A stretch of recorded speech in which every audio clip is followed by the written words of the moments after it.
You're listening to Submersible, an Audistorium production, in association with the Questionable Guide to Life podcast. It was written by Bill Symons and Landon Whisnant, and is best enjoyed with headphones. Listener discretion is advised.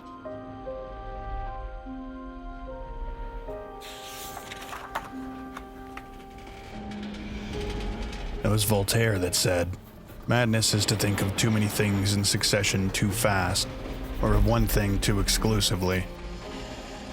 So I wonder to myself if it could be considered madness for me to want to see real people again.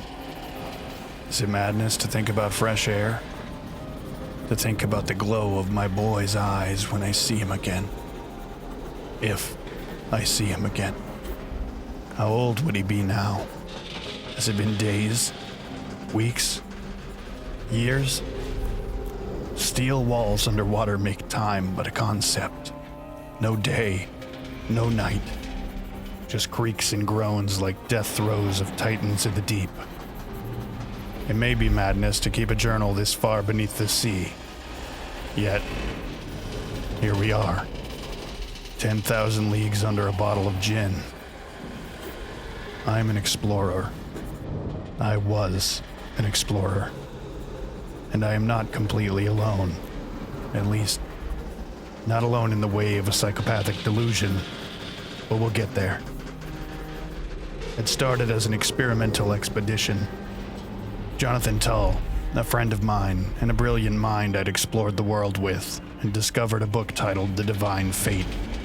It spoke in great detail to him, and to him alone, of a place give or take 200 miles north of Svalbard, where the water knew only depth, and apparently contained secrets beyond human comprehension. Tull is the mind behind the navigation.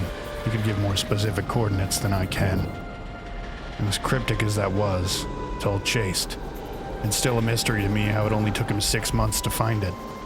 Perhaps the book was more forthcoming than he let on. I ended up making a fool of myself in that on the very day he finally discovered this deep-sea pit to hell, I had finally let it all out about the search being a waste of time and resources. And the thing is, I still can't say I was wrong.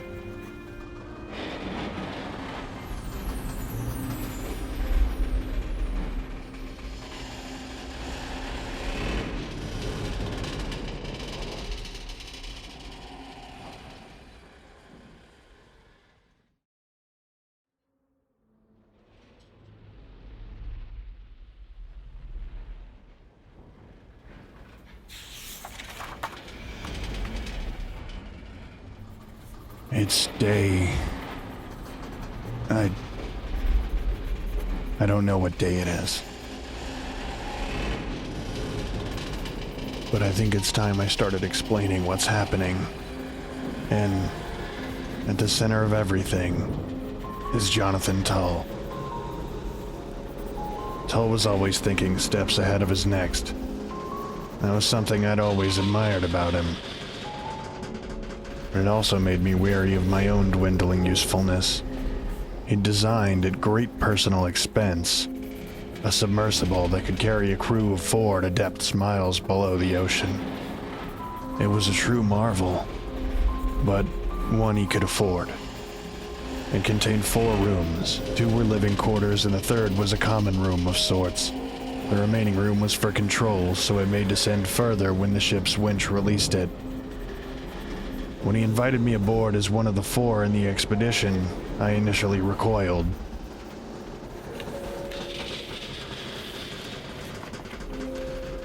Maybe it was confusion regarding how he could so willfully jump into something so dangerous in such a short period of time. But maybe it was also self-doubt.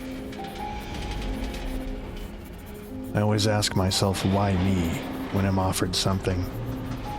I think it has a lot to do with my upbringing. We weren't the fortunate sort at my house. Wealthy enough to survive, poor enough to dream about better food. So when anything extra was offered, we were always cautious of the desire and intent behind it. There's no such thing as free food, as my father always said. At a very early age, I started to feel this urge to be remembered, despite being so insignificant at birth. I sought to discover something that would change everything. And with that said, Tull and I had very different families.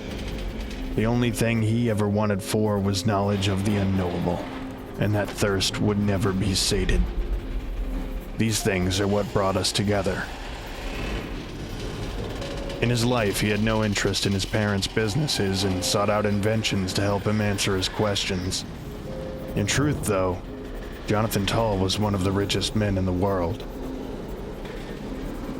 His family was old railroad money from the Netherlands, and they sent him to an American boarding school at a young age.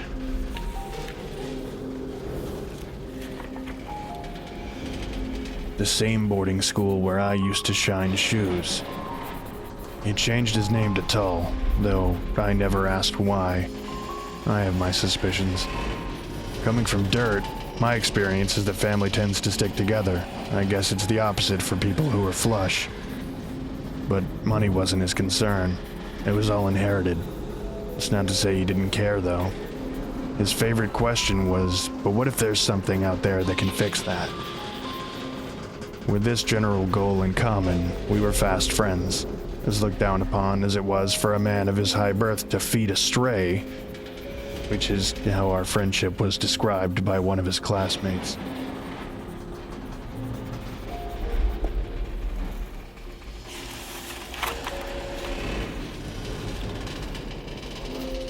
When we were 20, he invited me to work with his expeditionary company, Magnified Exploration. I jumped at that opportunity, and I've been all over the world since then.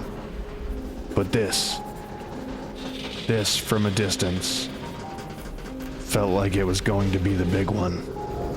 Even without the discovery of anything remarkable, we would be diving to depths no man had ever gone before. So to want to share that discovery with someone of such a low social class as me was, well, surprising to say the least. I don't regret hitching my wagon to his, but I wish I'd done my damnedest to talk him out of this particular expedition. Now to the present. There are, or at least, there were, 2 men with us. An Icelander named Gunnarsson and a German named Hans Meyer. They were both sailors on the icebreaker we launched from. Luckily, they spoke English. That was the only real requirement for the job. Tull and I had the technical side of the sub's operation covered. All we needed were 2 able-bodied sailors for more menial tasks, as well as to bear witness for the less believable events that Tull believed would occur. Mr. Meyer is trying to hold himself together, and Yoff is bleeding his last on the ground in front of me, currently shot thrice in the chest. None of us have firearms, and no one heard a shot.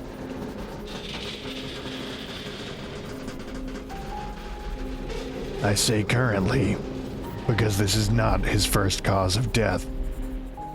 About 3 hours ago, his body appeared to be mauled by a bear. I shouldn't have to explain to you, dear reader, the absurdity of a bear attack in the ocean's depths. All I can tell you is what I saw. His upper torso was covered in cleaving gashes, and his face was nearly gone.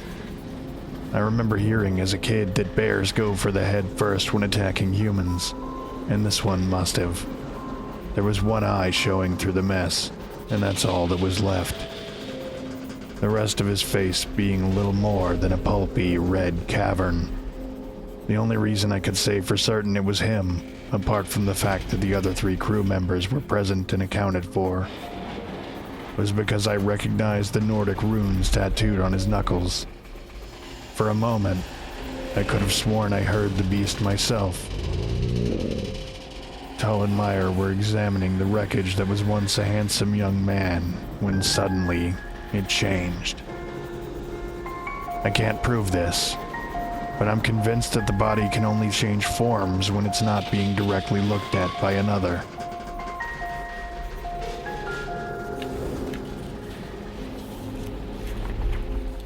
While his body was still destroyed by some aquatic bear that had silently infiltrated our machine, Jonathan briefly looked at me. Mr. Meyer had shielded his eyes from the grisly scene, and I blinked. Only for a fraction of a second. When I opened my eyes, the transformation of his body had already occurred. The three of us smelled it before we even saw it, and I hope you, whoever you are not familiar with the smell of putrefaction. If you are or are not, I will spare you the description. This new cause of death was much worse than a bear attack. He had drowned, and from the looks of it, he'd been underwater for weeks at least. His white skin had turned a sickly blue and red, and the veins that ran under his skin were jutting out, and in this dim light, appeared almost black. His eyes, once a vibrant blue, had lost their light, and were bloated and misshapen. The right eye had ruptured from what looked like scavengers feeding, so the jaw hung limp and was barely attached. Out of his now rounded gut, there was also a sizable chunk missing, likely the source of the smell. The wound was about the length of my hand from top to bottom, not that I dared touch the body. This was not the result of feeding over time, like the eye and mouth area, judging from the marks along the edge of the bite. Whatever did this had long, razor-sharp teeth and mighty jaws. Similar, but smaller bites were present on his left arm and leg, all quick and sharp enough to cut through his clothing like warm butter. One more item I consider worth writing down.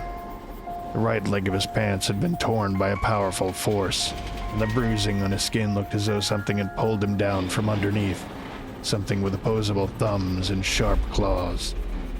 Again, I'm no fool. I know that this could not have happened inside the submersible. And obviously, no one has left since we submerged. But that was the state of his body. Meyer panicked and quickly crawled away from the body. And after I examined from a distance, I told everyone to look away to test my hypothesis. When I looked back at him, he was no longer bloated. His color had returned, and the bite marks were gone, replaced by 3 fresh gunshot wounds. Meyer cautiously checked Yoff's head, where a new, dry-knit cap had appeared, the same one he'd worn when we last saw him. He ran his fingers through Yoff's thin, greasy blonde hair and began to sob. Tull scoured the floor, looking for the bullets that had gone through. But they weren't there, and we all knew that. The only thing that remained from the fish and the bear attack was the blood, which is now covering the last corner of the floor. He must have died several bloody deaths through last night. The sound of stepping in a puddle has never been so grim before. I've been taking care not to get any on my clothing, but Meyer continues to wallow in it and weep pathetically. He needs to get a hold of himself. Crying isn't going to fix the situation, which is that we are not going to reach the surface. We've been ascending for days now, maybe weeks, months. It's too difficult to gauge time. The submersible's depth gauge claims we hit sea level days ago. When I look out the porthole, as I occasionally do to see if our uninvited guest is still there, the only light I see comes from the sub itself. I see specks in the water and some fish moving from the top of the view to the bottom. There are 2 things that I know with certainty. In some strange way, we're rising. And the other is that I feel like something else is speaking through Tull. He lacks his usual conviction, even when he seems to be trying, and that worries me. But what really concerns me is that I can't detect any sign of fear on him at all.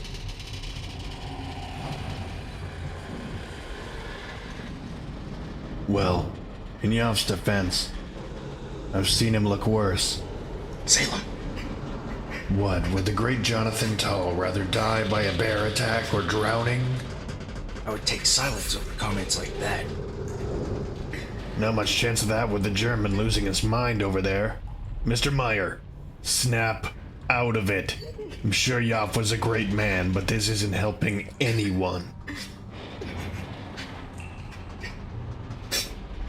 Yoff once told me he feared his death will be mourned by none. Well, Mr. Meyer, you ain't doing him any favors being down there covered in his blood, are you? Jonathan, has there been any change in our course? Same as the last time you asked. We're a few yards from the icebreaker, port side. Exactly where we launched from. As soon as we surface, they'll be able to pick us up. Do you really trust the accuracy of this dead reckoning? More than I trust the depth gauge. That's not saying much now, is it? Look at poor Yoff. What does this mean, fledgling? You tell me, Herr Meyer. You Germans are supposed to be smart, right? Maybe you've seen some other bears down here lately. There's no need for such animosity, my friend. No hysterics from you, Mr. Meyer. Let us try to maintain some modicum of order. After all, we are lucky enough to witness an unprecedented scientific event. There it is again. That disturbing calm. Even in the face of death right now, his only concern is what he'll see, what he'll discover. This isn't Tull. Tull, why are we still alive? We've been going up for how long now? Go ahead. Try to tell me to stay calm. Except this time, convince me. How long? 9 days, 8 nights. 9 days, 8 nights. 9 days and 8 nights at 5 feet per second. We exhausted our food before we even started ascending, and I don't feel hungry at all. To either of you? Then suddenly, while we're all asleep, Yoff dies. Now he's dying again and again while we sit here in horror, and somehow you hold all the composure that we have lost. God in Himmel. I've read about this, gentlemen. This Fegafjord. Would you care to elaborate on this outburst, Mr. Meyer? Fegafjord. It is the place where the souls go. Not to heaven or hell, but in between. So purgatory. You think we're all in limbo? Is that it? That we died and now we're... Alright then. How did we die? We don't even know how poor Yoff died. And there he is, covering the floor with more blood than any 10 men should have. I had to admit, Herr Meyer had me stumped on that one. In resignation, I peeled back a corner of the curtain that covered the porthole by the table where I've been writing. I've found myself doing this anytime I need to really think. And I had a lot to consider right now. I didn't voice it, but it's of my own opinion that we may all have a different gauge of time down here. I say this accounting for the fact that I've gone to sleep 174 times, compared to Tull's 8. But by now, this journal is well versed in the fact that time doesn't move the way it should. And so, allow me to tell you about something much more alarming.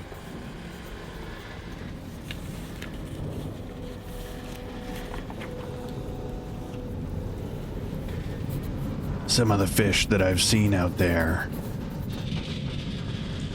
they're hideous. Not uncommon for what Jonathan calls the Hadal Zone. But there is one I believe I've seen that fills me with a kind of dread so intense I can only lighten its burden by telling myself it's not real. Its figure is humanoid. The length, I would guess, is about 2 yards from head to webbed foot.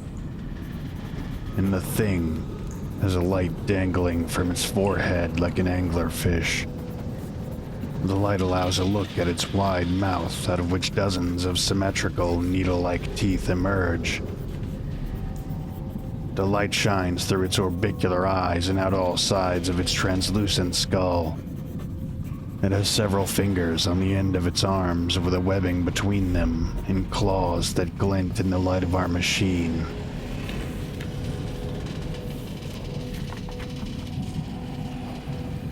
Never read Darwin's On the Origin of Species, but Jonathan has, and he explained much of it to me when we were on an expedition in Indonesia looking for a subspecies of apes thought to be extinct. I see the merit to his theory of evolution.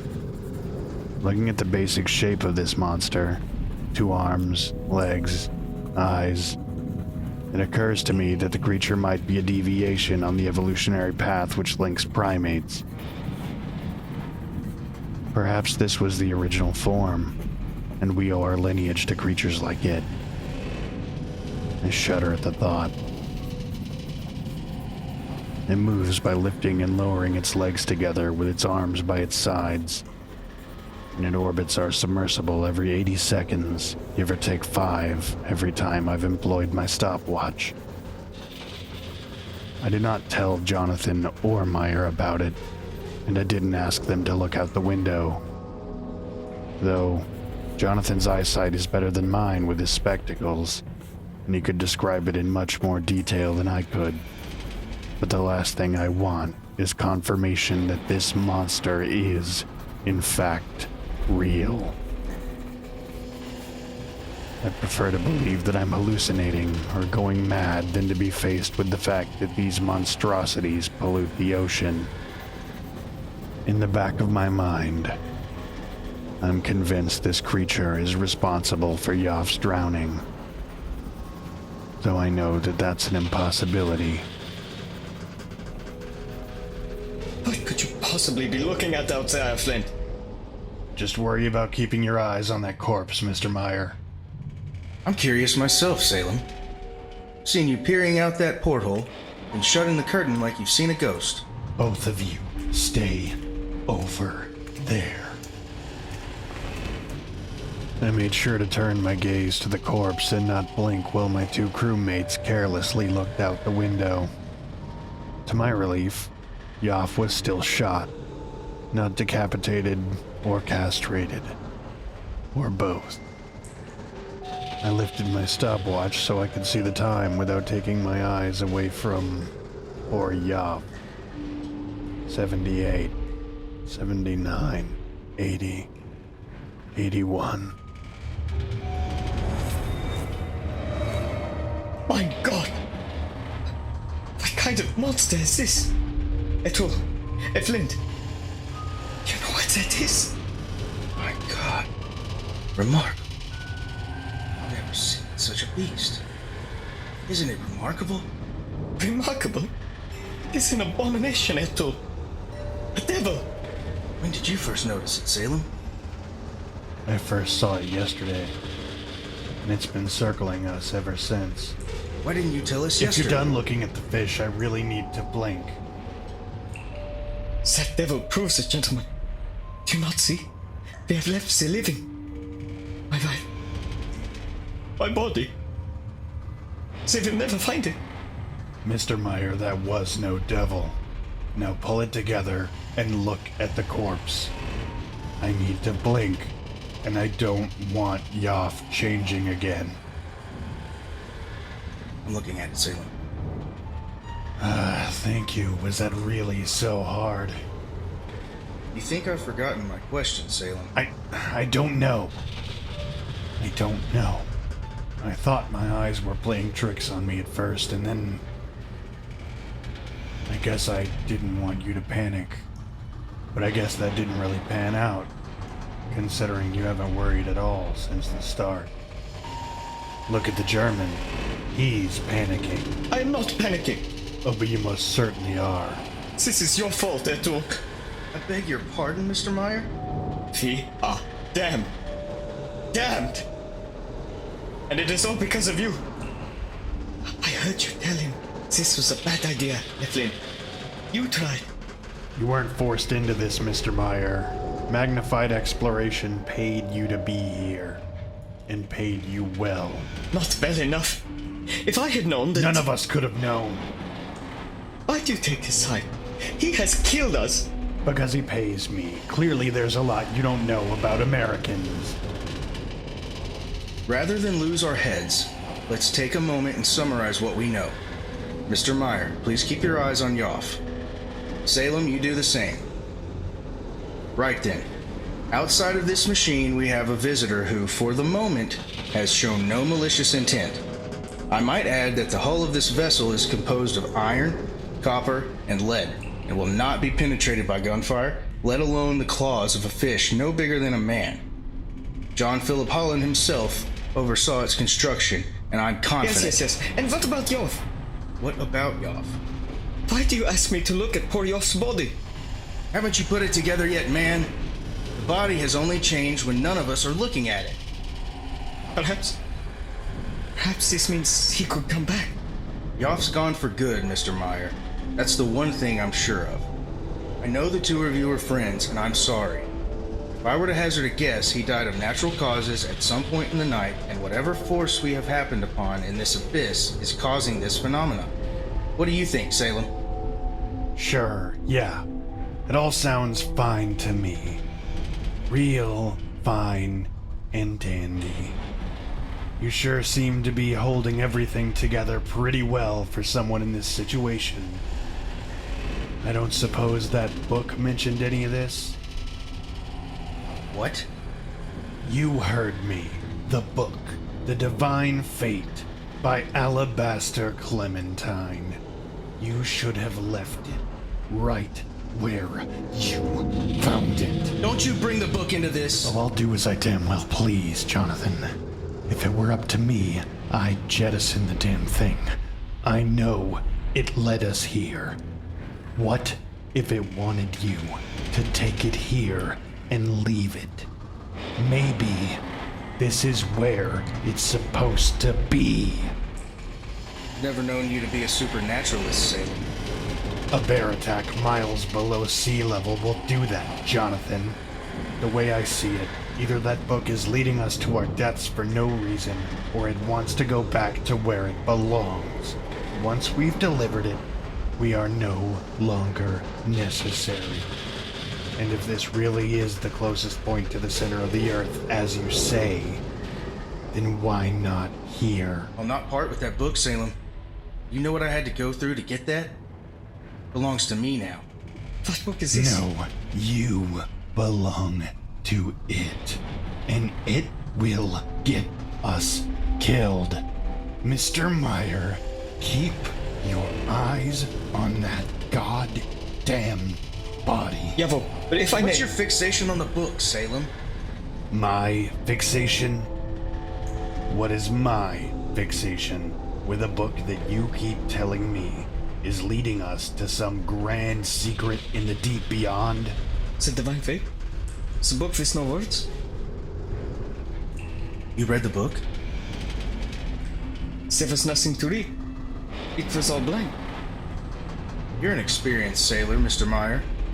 You know only the captain looks at the map. In any event, you saw it as blank, then it didn't want to show you. Show me what? Don't tell me now that you speak to gods and devils. If so, have them save us. Meyer has a point. Either you're crazy, or we've been led astray by something beyond any of us. And you're much less than qualified to handle it by yourself, Captain. I think it's time we had a little more transparency. After all, I did read the book too. Well, if there were anything to read. You tried to read it too? Have you no faith in your oldest friend, Salem? Faith is in short supply when you can't remember how long it's been since you've last seen light. In fact, it's a little hard to comprehend you actually being Tull at all. We've seen wonders undiscovered by any other man. This is what causes you to cast doubt? This is not an adventure. My friend is dead. in more ways than we've ever experienced. You have no right to claim this is an expedition. For some reason, that's what it took to hit me. Meyer was the man the room had forgotten about. Yet, he was probably feeling more than we had considered. We really had seen wonders he couldn't comprehend. So for us, this was another adventure. Probably our last.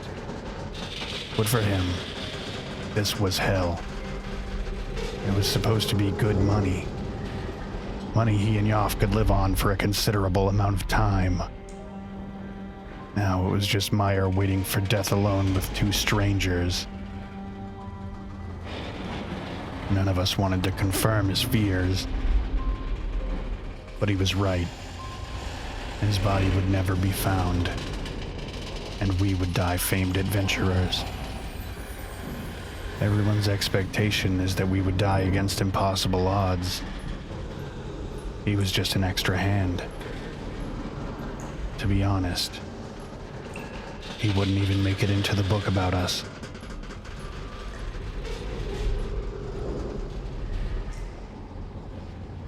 The window! My God! Tull and I instinctively looked toward the porthole and saw it. The thing was much bigger up close. Its face was inches from the glass, and with a long, blue tongue, the creature traced along its every corner. But its eyes remained fixed on us.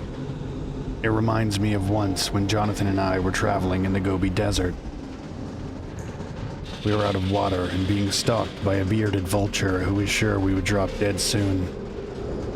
He flew circles around us for a while, and he slowly walked on the ground behind us. This felt eerily similar. The creature raised his webbed hand and placed it on the glass. Slowly, he began scratching down the pane of the porthole, pressing harder as it made its way down. And then, in repeated succession, it struck. Over and over and over.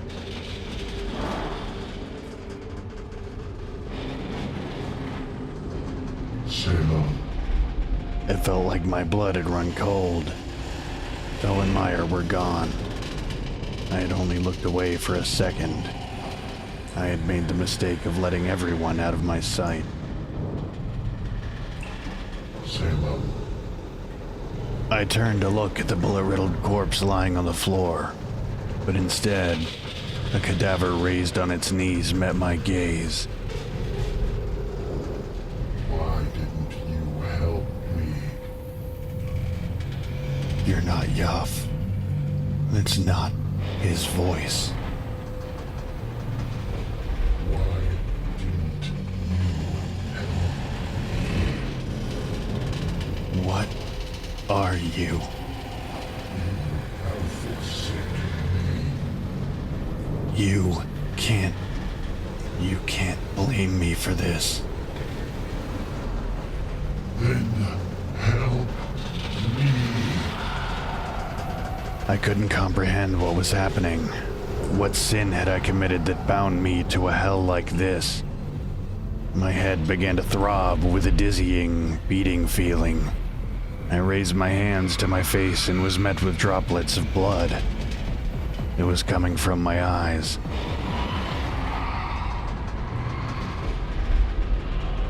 The thing that pretended to be Yoff seized on the floor, writhing in agony. My vision began to turn red as the blood continued to drip from my eye sockets. I watched in confused horror as two thin lines traced their way across the skin on Yoff's back and began to cleave and separate. Tissue and sinew slowly split as he cried out to God for help that would not come. Sections of muscle began to peel from behind him, rending flesh from bone. The sound of shredding carcass filled my ears. The twisted mounds of meat raised high to the ceiling as Yoff lifted his head, releasing a guttural shriek of terror. His chest started heaving, and somehow he looked even more terrified at this. He was dry heaving and gagging on all fours. A bloody, popping sound emitted from within him, and Yoff vomited a mass onto the floor. It was pulsating, beating, alive. It was his heart. My vision faded out entirely for a moment. When everything came back, the heart was in my hand. I could feel it pumping, desperately clinging to this world as if it had a body to stay in. I started hyperventilating. My breathing became labored and the world faded away from me as I felt the cool steel floor smash against the back of my head.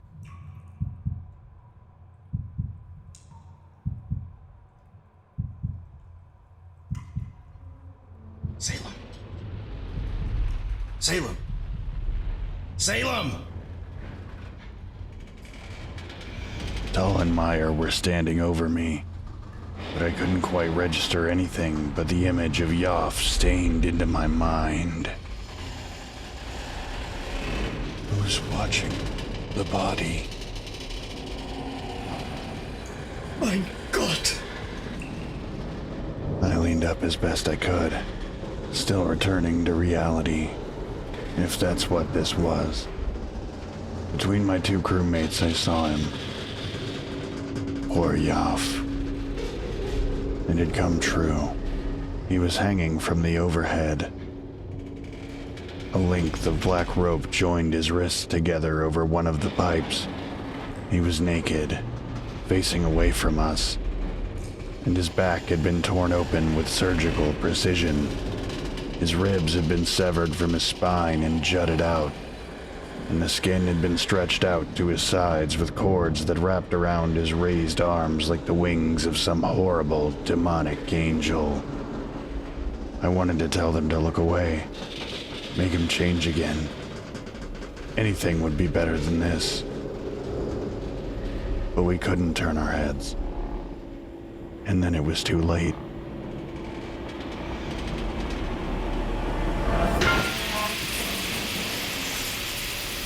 Water began flowing from the broken pipe, mixing with the blood on the floor to create a deluge of red that was rising fast. Tull stared, Meyer vomited, and I still laid there. Help me up, Jonathan. I've got you. We can't. We have to get out of here. We have to go. This place is evil. It's a test, you see. We aren't really here. That's it, isn't it? Meyer wasn't making any sense, but who could blame him?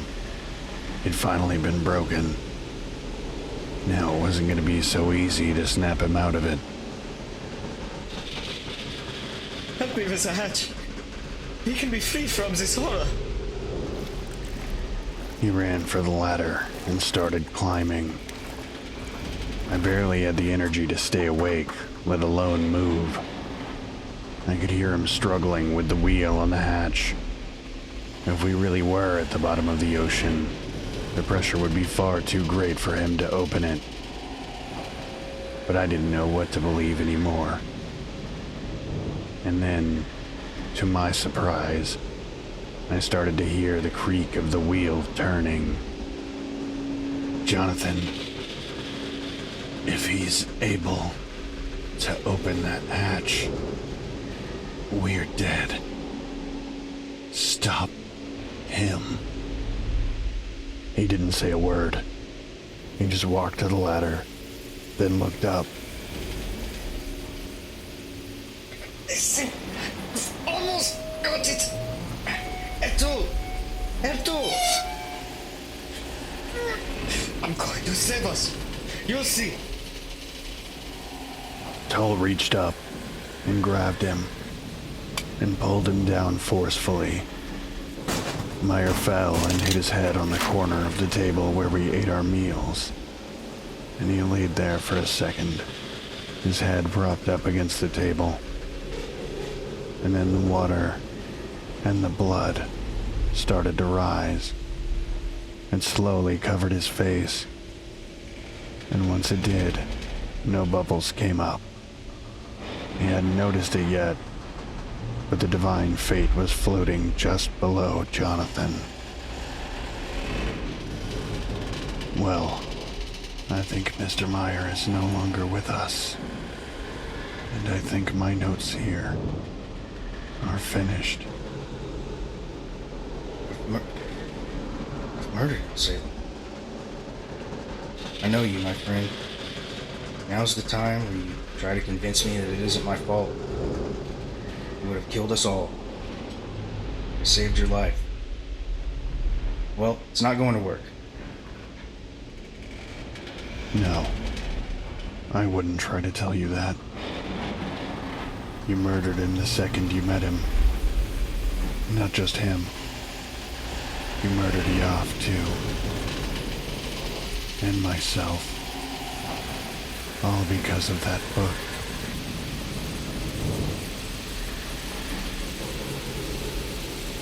I believe you.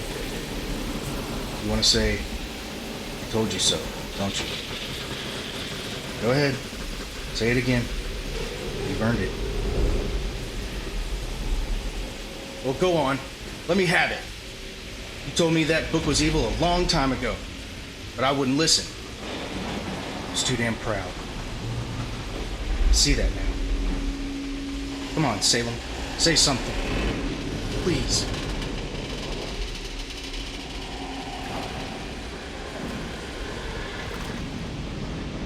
There you go. I suppose we deserve each other. They find my body, I want them to find you in my possession.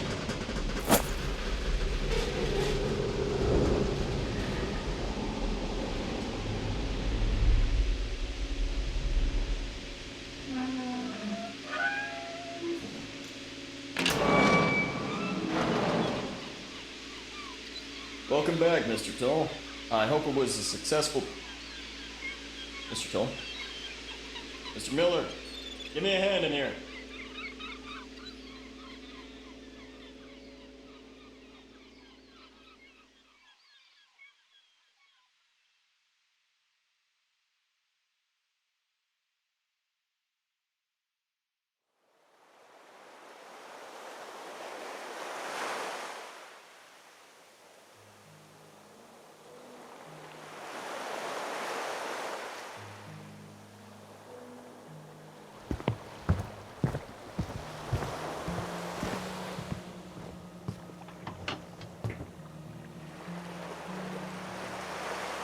Feeling better, Mr. Tull?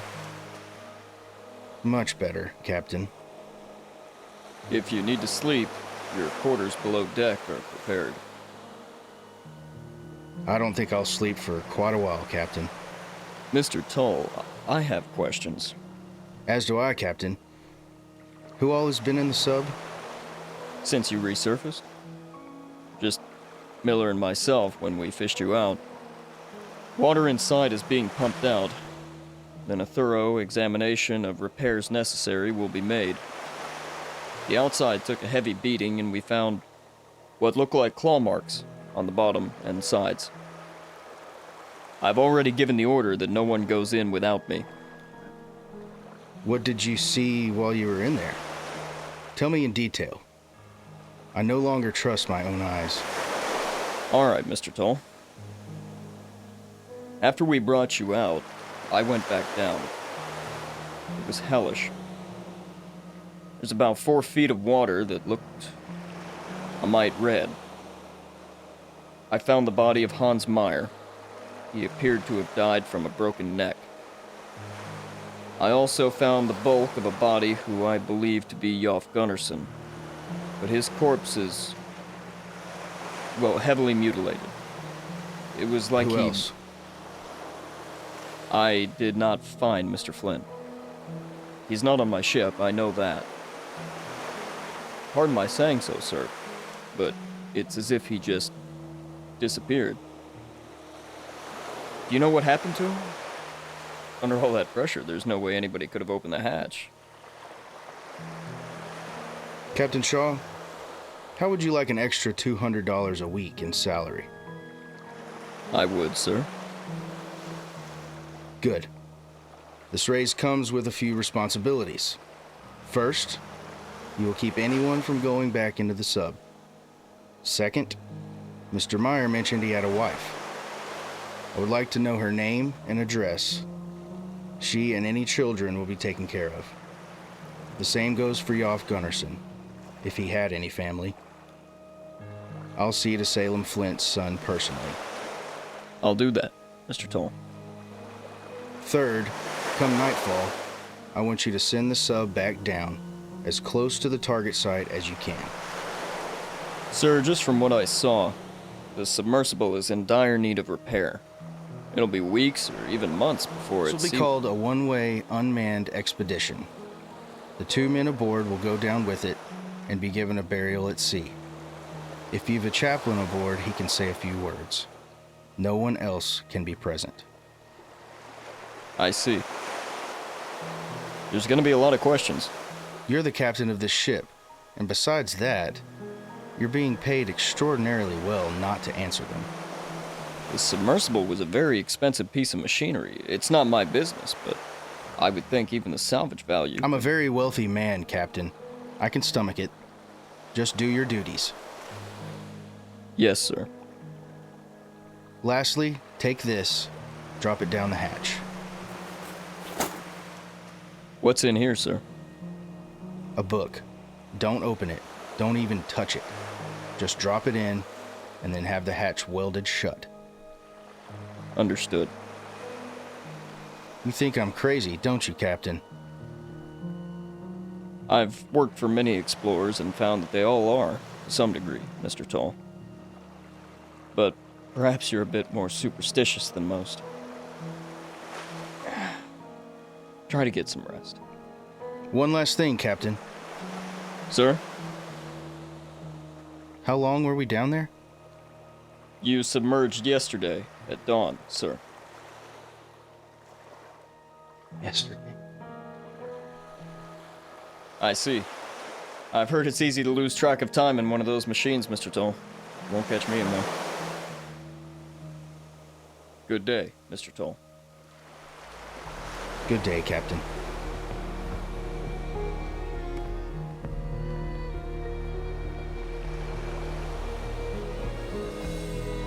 Maybe Salem was right. Maybe that's why you brought us here. It's where you belong. You certainly don't belong in this world. May the depths hide you for eternity. And may God have mercy on whomever finds you.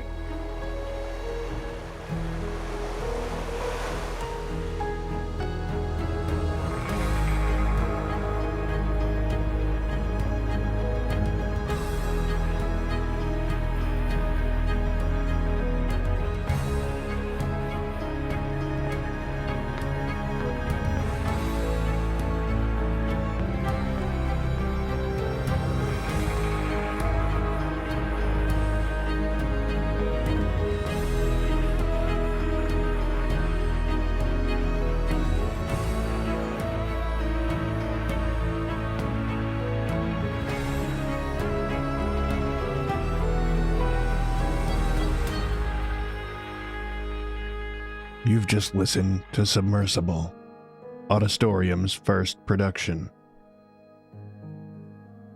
Hans Meyer and Captain Shaw were voiced by Bill Symons. Jonathan Tull was voiced by Sean Sutton.